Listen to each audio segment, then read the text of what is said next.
Hello friends, আমি সুতনু ঘোষ। আজকে এসেছি কলকাতার নন্দনে রবীন্দ্র সদনে পশ্চিমবঙ্গ বাংলা একাডেমি আয়োজিত সাহিত্য উৎসব ও লিটল ম্যাগাজিন মেলা। এখানে প্রায় 500টির উপরে 500-550টির মতো স্টল বসেছে। আমরা এসেছি দণ্ডভুক্তি দাঁতনের দণ্ডভুক্তি পশ্চিম মেদিনীপুরের এখানের পক্ষ থেকে। এখানে সন্তুদাও আছে, সন্তুদার সাথে কথা বলবো। হ্যালো বন্ধুরা, আমরা এখন আছি নন্দনে এবং আমরা দণ্ডভুক্তির পক্ষ থেকে এসেছি এবং দণ্ডভুক্তি পত্রিকা যিনি সম্পাদক এবং বহু বিখ্যাত গ্রন্থ যেগুলো আমাদের পশ্চিম মেদিনীপুর জেলা এবং দাঁতন সম্পর্কিত, সেই গ্রন্থের লেখক, গবেষক, শিক্ষক তাকে আমরা পেয়েছি। তিনি সন্তু জানা মহাশয়ের কাছে চলে যাব। সন্তুদা, এটা কত বছর হলো এই মেলা? তোমার কাছে কত বছর হলো দণ্ডভুক্তির পক্ষ থেকে? পশ্চিমবঙ্গ বাংলা একাডেমি আয়োজিত এই যে লিটল ম্যাগাজিন মেলা এবং সাহিত্য সম্মেলন, এই তো বহু বছর ধরে চলছে পশ্চিমবঙ্গ সরকারের আয়োজনে। এর মধ্যে দক্ষিণ পশ্চিম সীমানা বাংলার একটি প্রান্তিক এলাকা দাঁতন, পশ্চিম মেদিনীপুরের সেই দাঁতন থেকে প্রকাশিত দণ্ডভুক্তি পত্রিকা প্রায় নয়, একেবারেই গুনে গুনে 7 বছর ধরে আমরা এখানে আসার সুযোগ পাচ্ছি। এই বছর নিয়ে 7ম বর্ষ এবং প্রত্যেকবারই আমরা যখন আমন্ত্রণ পাই, আমরা দাঁতন এলাকার বহু মানুষ, শুভানুধ্যায়ী যারা তরুণ তুর্কি, তারা আসেন। আমাদের প্রকাশিত পত্রিকা এবং প্রকাশিত বইপত্র এখানে নিয়ে আসা হয়, প্রদর্শন চলে, বহু মানুষ দেখেন, জানেন। এটা আমাদের কাছে বড় প্রাপ্তি। সত্যি কথা, আমাদের এতগুলো যে স্টল বসেছে তার মাঝে আমাদের পশ্চিম মেদিনীপুর জেলার দাঁতন থেকে একটি পত্রিকা উঠে এসে তার পরিশ্রমের মাধ্যমে এই জায়গাটা জায়গা করে নিয়েছে নন্দনের বুকে। অনেক ভালো ভালো পত্রিকার সাথে এটা একটা গর্বের বিষয়। আমরা দাঁতনবাসী, পশ্চিম মেদিনীপুরবাসী খুবই গর্বিত সন্তুদার জন্য। আর সন্তুদা দাঁতনকে এই মঞ্চে, এই প্ল্যাটফর্মে এনে দিয়েছে। কারণ আমরা দেখতে পাচ্ছি মেদিনীপুর জেলার খুব হাতে গোনা কয়েকটি পত্রিকাই রয়েছে, তার মধ্যে পশ্চিম মেদিনীপুর জেলারও খুব কয়েকটি রয়েছে, যেমন কবিতিকা আর ঘাটালের পত্রিকা রয়েছে। এরকম হাতে গোনাই কিছু পত্রিকা রয়েছে, তার মধ্যে দণ্ডভুক্তি একটি, যেটি দাঁতনকে প্রতিনিধিত্ব করছে এবং মেদিনীপুরকে প্রতিনিধিত্ব করছে। আর আমরা জেনে নেব যে কী আমরা এখানে কালেকশানে এসে দেখতে পারবো, কী বই এবং তাদের বিষয় বৈচিত্র্য। আমরা তো জানি, একটু তুমি যদি দর্শকদের উদ্দেশ্যে বলো।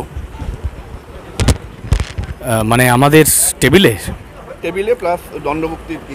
আচ্ছা, সেক্ষেত্রে বলতে পারি যে দণ্ডভুক্তি পত্রিকা 2018 সালে তার যাত্রা পথ চলা শুরু হয়েছিল, কিন্তু মুখ্যত আঞ্চলিক ইতিহাস এবং লোকায়ত সংস্কৃতি, পুরাতত্ত্ব এবং আঞ্চলিক সাহিত্য তো বটেই, এইসব বিষয় নিয়ে একটি পত্রিকা, যা পশ্চিম মেদিনীপুর থেকে এই মুহূর্তে কিন্তু বিরল। তার কারণ পশ্চিম মেদিনীপুর থেকে সাহিত্য পত্রিকা প্রচুর পরিমাণে রয়েছে এবং সুনামের সঙ্গে কাজ করছে, কিন্তু কেবলমাত্র লোকসংস্কৃতি এবং আঞ্চলিক ইতিহাস কেন্দ্রিক একটি পত্রিকা, যদিও অনিয়মিত পত্রিকা, সেটা এই ভাবনাটাকে ধরে রাখা যথেষ্ট কষ্টের এবং যথেষ্ট শ্রমসাধ্য একটি কাজ।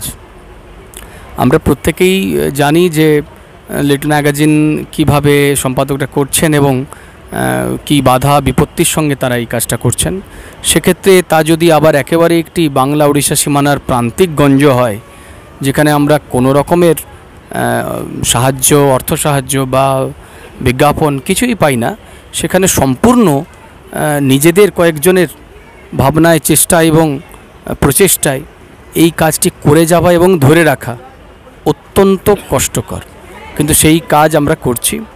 এবং সবচেয়ে আশার কথা, সেই কাজকে দেখে এলাকার কিছু তরুণ, কিছু উৎসাহী, শুভানুধ্যায়ী কম বয়সীরা তারা এগিয়ে আসছে, তারা একটা নতুন ভাবনায় ভাবিত হচ্ছে।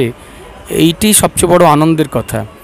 এই মুহূর্তে আমরা এখানে দণ্ডভুক্তি আমাদের যে পত্রিকাটি রয়েছে তার যে সংখ্যা উজ্জ্বল উদ্ধার সংখ্যা আমরা দেখতে পাচ্ছি। ধরো উজ্জ্বল উদ্ধার সংখ্যা এই যে রয়েছে সেটা দাঁতন অঞ্চল এবং মেদিনীপুরের বহু বিষয় নতুনভাবে যে পাণ্ডুলিপি বা খসড়া উদ্ধার হয়েছে পুরনো দিনের লেখা, সেই লেখাকে নিয়ে কিন্তু উদ্ধার করে কিন্তু এই সংখ্যাটি খুব গুরুত্বপূর্ণ একটি সংখ্যা, মানুষের হৃদয় জয় করেছে এই সংখ্যাটি এবারেও এখানে এসেছে। নতুন একটি সংখ্যা দণ্ডভুক্তি আয়োজন করছে, যেটা এবছর পুজো সংখ্যা হিসেবে প্রকাশিত হবে।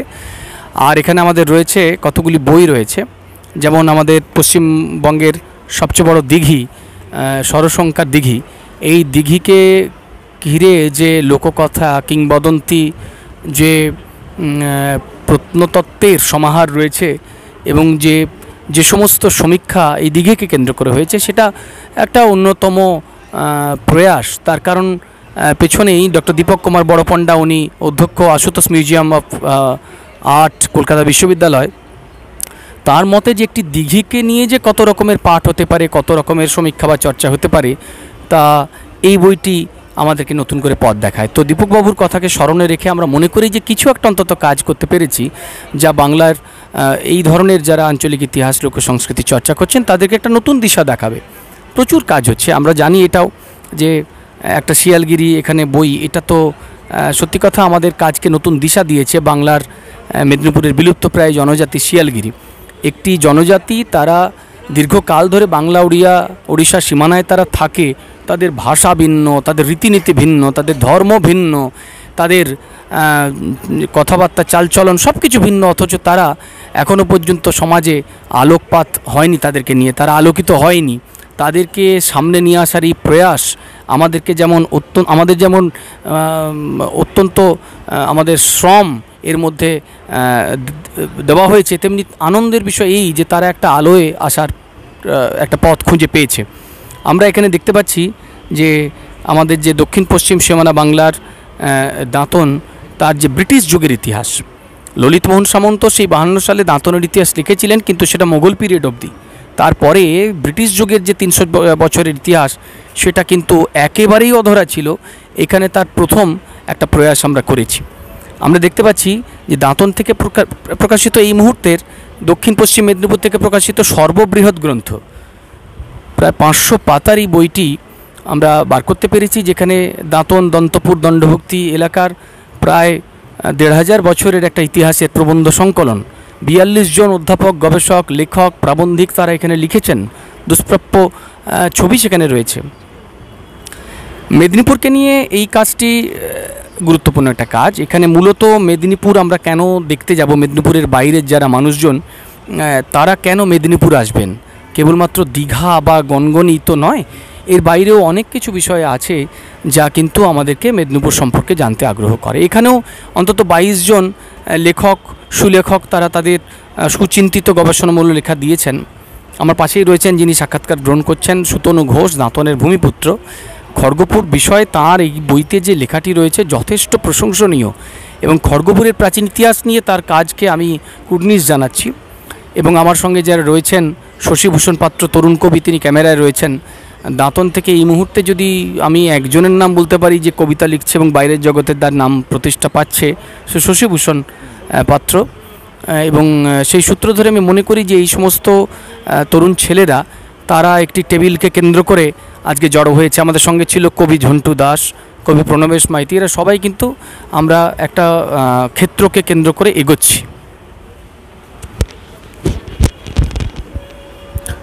আচ্ছা, সন্তুদার কাছে জেনে নেব যে প্রতি বছরই এইখানে তুমি আসো এবং মানুষের কাছে কীরকম রেসপন্স পাও, কারণ এখনকার দিনে সোশ্যাল মিডিয়ার যুগ, ফোনের যুগ, এই সময়ে লিটল ম্যাগাজিন বলো বা যে কোনো বই বলো, এগুলোতে মানুষের তোমার কি মনে হয় যে এই অভ্যাসটা, বই পড়ার অভ্যাসটা কোন দিকে যাচ্ছে মানুষের?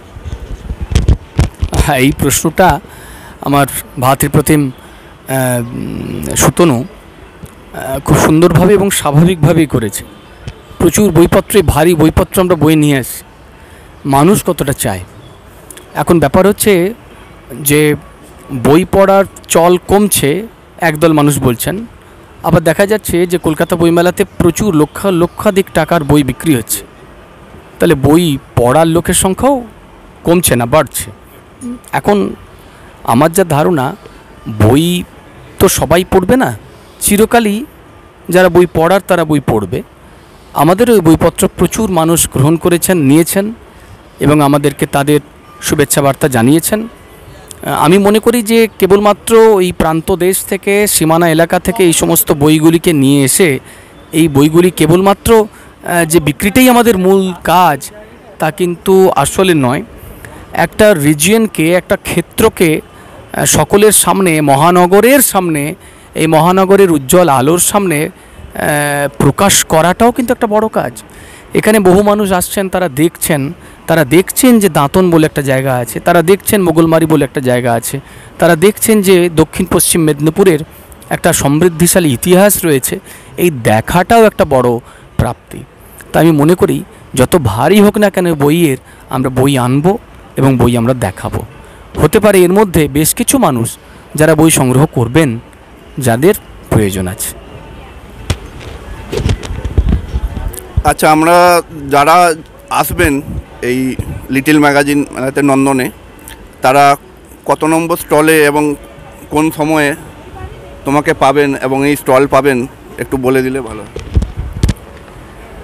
মেলার বোধহয় 3 দিন থাকবে।